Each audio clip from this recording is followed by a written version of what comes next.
welcome to Africa's premier sports video podcast, the Three Quarters Podcast. Also remember to jump onto the hashtag 3QP and join the conversation. I'm BMOTW. And I'm Ngaro Kamuya. So we start off with Bad Man of the Week from our feature game, which was KCB versus Kenya Harlequins. A few people stood out for me on the Harlequin side. I think Lyle played very well. Lila Selegwa. While yes, they missed Eden. I am sure they missed Eden. But I think he actually played very well. I'm okay. To be honest, I saw Lyle. I'm like, wow, he's looking fitter. Like that's the first comment. Didn't finish the game. Well, yeah, but he was looking fitter. Yes. You know. Also Wanyama, because I felt like while he didn't necessarily run rampage, but just that sort of mental warfare. I could see him doing that with his opposite man, Kilonzo. And he kept, he's like, and I'm not a big fan of that, but I could see what he was trying to do.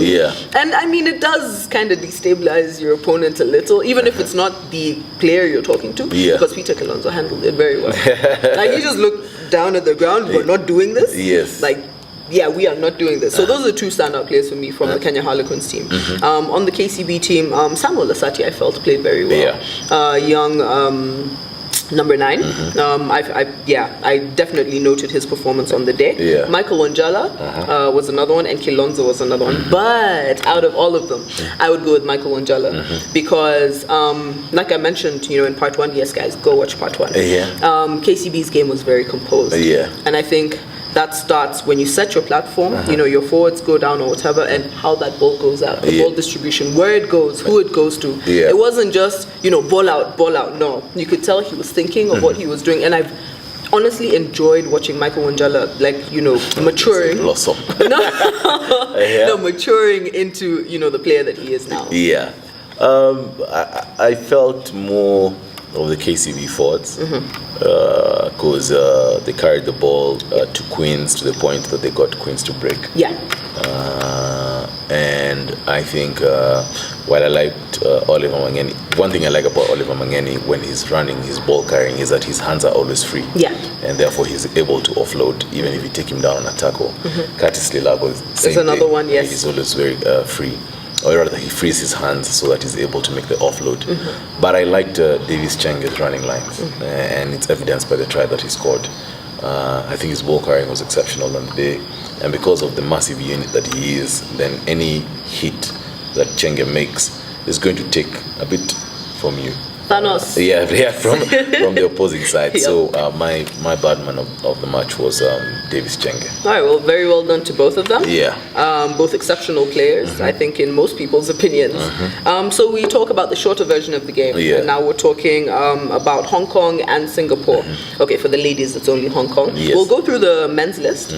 We've got Jeff Oloch, he's captain. Vincent Onyala, who's been pretty impressive, actually very impressive. Past few legs, and he's vice captain. We have Daniel Sikuta, we have Eden Agero, Shaden Munoko from Mean Machine, for those of you who don't know. Mark Wandeto, Nelson Oyo, Johnston Alindi, Bush Mwale, Daniel Tabu, Oscar Dennis, Augustine Lugonzo, and Andrew Monde. So we're seeing a few of the senior players back.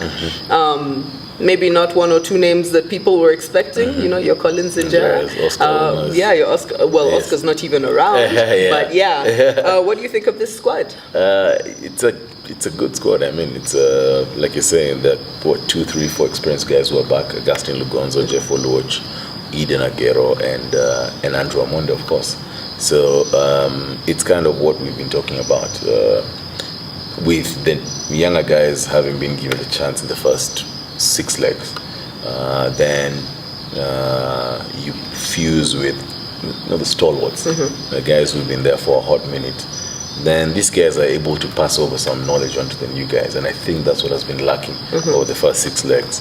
So it's a pretty decent squad on paper, but squad on paper doesn't mean anything. We've got to wait and see what happens on the day. I mean, also you've got a lot of your more experienced players who are playing 15s. So while yes, they have played sevens, you're worried about so fitness levels, because it's definitely a different ball game. Yes, it is. But we're behind the boys, of course, and we're always going to support them. So let's see how they do.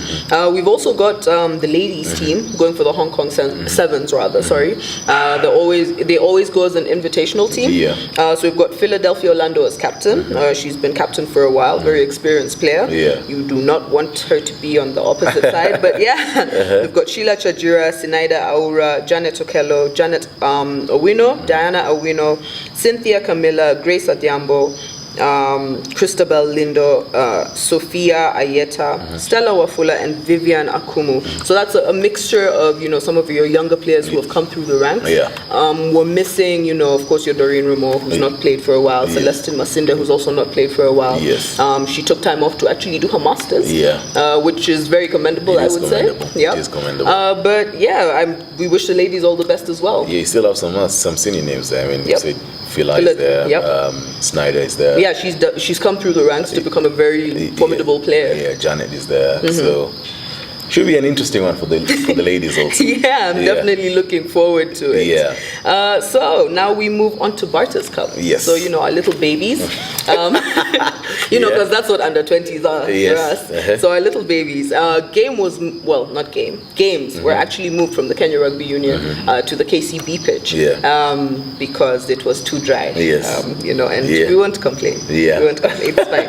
It's fine. So first set of games will be on the 4th of April, and match 1 will be Namibia versus Senegal, and the second match will be Tunisia versus Kenya, and then on the 7th it will be loser of match 1 versus loser of match 2, and winner of match 1 versus winner of match 2. This is actually the only Rugby Africa Junior tournament.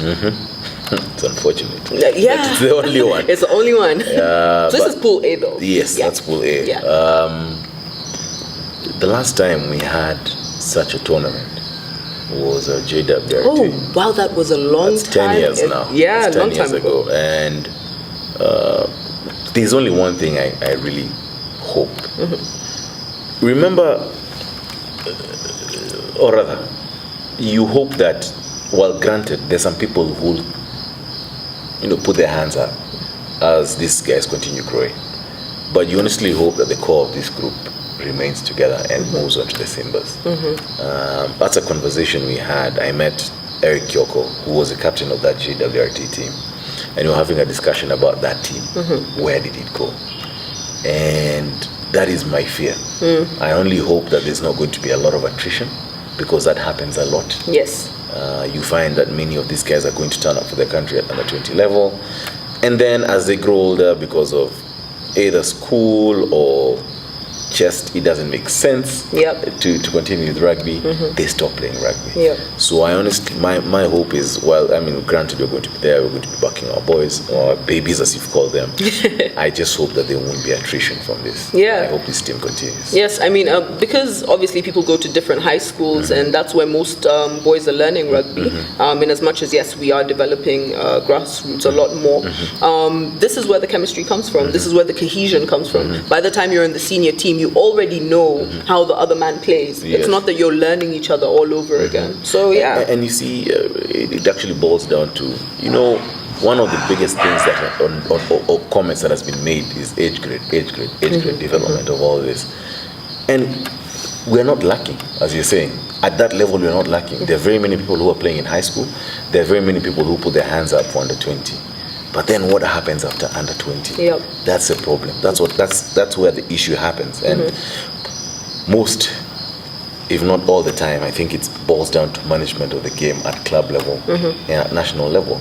And some people sit down and, actually 2 and 2, you're like, it doesn't make sense for me to pursue this rugby career after 20 years. So, but my only prayer is that there's no attrition, and we keep a large number of these guys who are going to be playing here in the Barthes Cup. And talking about the senior team, we've got the Elgon Cup coming up. That is on the 22nd of June. So last year, at some point in 2018, Kisumu bid basically to host the Elgon Cup. And they got that. They did get it.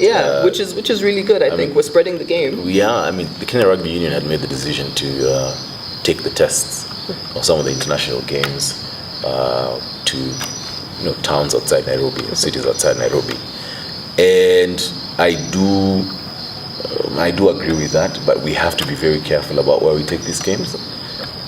Kisumu is a good one, and I like the game that they've chosen. It's an Elgon Cup. It's Kenya versus Uganda. It's much easier for fans coming from Kampala. It's like a middle point. It's like the middle point, number one. But number two, it also means that we Kenyans have to come out in numbers for that game. Very many guys have to travel from Nairobi if you're going to fill up that stadium. I mean, good work by Chairman Kisumu RFC, Gideon Kidenda. He had seen this a long time ago. I've been having conversations with him. And when his letter came, I can't say when, but it was before the announcement was made. You actually feel very good for somebody, what he's doing at Kisumu Rugby. And I look forward to the event that he's going to be able, or rather the event he's going to hold together with the Kenya Rugby Union. Yeah, definitely. I mean, Kisumu are definitely doing something right. Yes. On the Stanbic 7th circuit, they had the biggest crowd. Yes. They managed to pull the biggest crowd. Yes. And that's not a tournament that's hosted in Nairobi. Yes. So you're thinking, what were Nairobi, guys doing? Yeah. So they're definitely doing something right, and kudos to them. Yes. They won the bid. Yes, they did. So we move into international rugby, Super Rugby match day 7. So we had Hurricanes lose to the Crusaders 32-8. Waratahs losing to the Sunwolves 31-29. We had the Blues beat the Stormers 24-9. The Reds lose to the Rebels 32-13. The Sharks lose to the Bulls 19-16, and the Jaguares losing to the Chiefs 30-27. Yeah. Were those as you expected? Yeah. Crusaders back to winning ways, at least. Yeah, shocking. Okay, of course, shocking that the Tars lost to Sunwolves. But yeah, it's mostly what I expected. I expected the Chiefs to beat the Jaguares with a bigger margin. But it's more of what I expected. All right. Well, right before we wrap it up, of course, we'll say what's going to happen next week. In week 8 of Super Rugby, we've got Highlanders versus the Hurricanes, Reds versus the Stormers, Lions versus the Sharks, Crusaders versus the Brumbies, Blues versus Waratahs, Rebels versus Sunwolves, and Bulls versus Jaguares. Yep. So guys, let us know who you think is going to win or who you're supporting. You can find us on social media. That is by following us on Instagram, liking our page on Facebook, and subscribing to our YouTube channel. I'm BMOTW. And I'm Naraka Muya. Let us know what you think. #3QP.